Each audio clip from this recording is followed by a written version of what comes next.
Good morning, everyone. My name is Talisha Rudder, and today I will be presenting on Fortescue's Metals Group and the critical strategic issue of competitive pressure for mining giants. Now, before we begin, let me ask you this. How does a younger, ambitious company stand its ground against industry giants with deeper pockets and decades of dominance? The answer? Well, it lies in understanding both the company's history and the challenges it faces today. Fortescue's Metals Group, founded in 2003 by Andrew Forrest, has grown rapidly to become one of Australia's leading iron ore producers.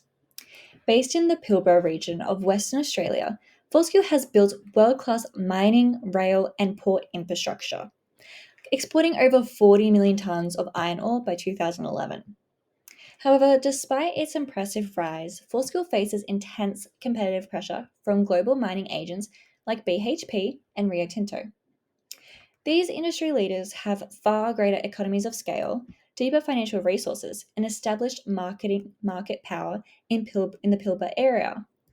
For example, both BHP and Rio Tinto can withstand lower iron ore prices due to their cost structures, while Fortescue remains more exposed due to its high debt commitments.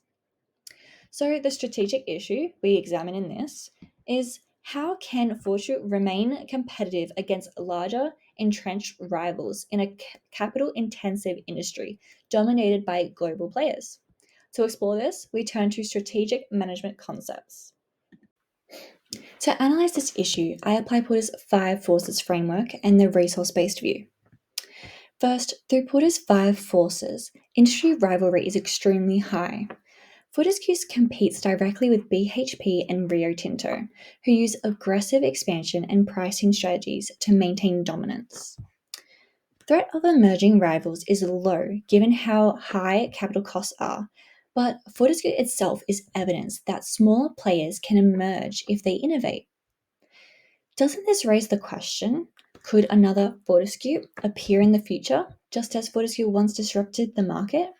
The answer is yes, but only if they can overcome the same barriers to entry that Fortescue did.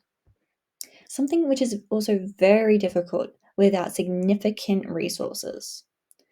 Buyer power is strong as China, Fortescue's main customer, can influence prices by shifting purchasing volumes. And this raises a critical point. If one customer holds so much power, isn't diversification essential? Now, I'll return to this later in my recommendations. But to proceed, supplier power is moderate, with labor shortages and equipment costs driving up expenses. Threat of substitutes is low as steel production remains heavily reliant on iron ore. This shows that Fortescue's position is squeezed between powerful industry leaders and powerful buyers. Second, applying the resource based view. Fortescue has built valuable resources in exploration capacity and low cost production, but these are not as rare as BHP and Rio Tinto's scale economies and global networks. While Fortescue's culture is innovation and community partnership adds differentiation, it lacks the same sustainable competitive advantage as its rivals. So, the core cause of this issue lies in the asymmetry of resources and scale, something that cannot be ignored when considering solutions. To address these challenges, I propose three evidence based recommendations. The first one includes strategic partnership and the diversification of export markets.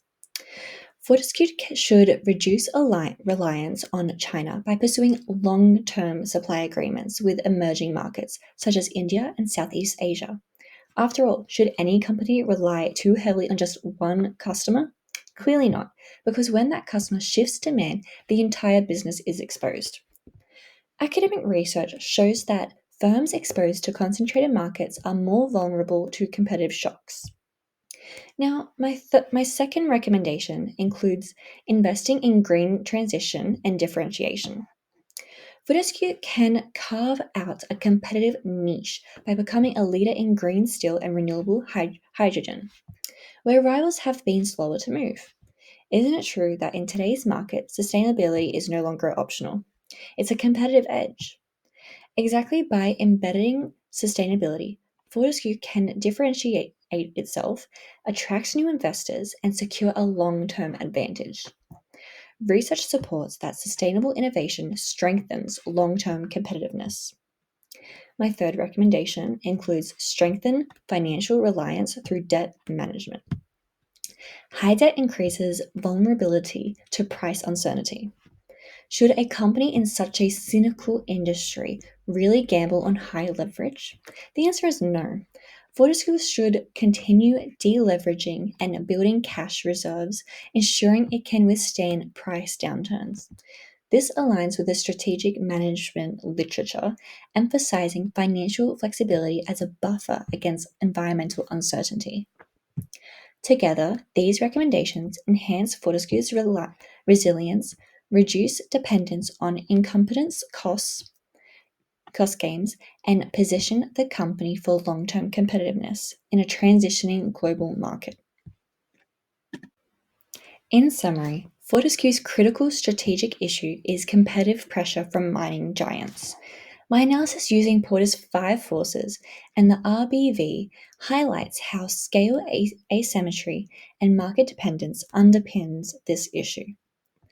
The recommended solutions: market diversification, sustainable innovation, and financial resilience are realistic, evidence-based, and strategically aligned to secure Fortescue's future growth.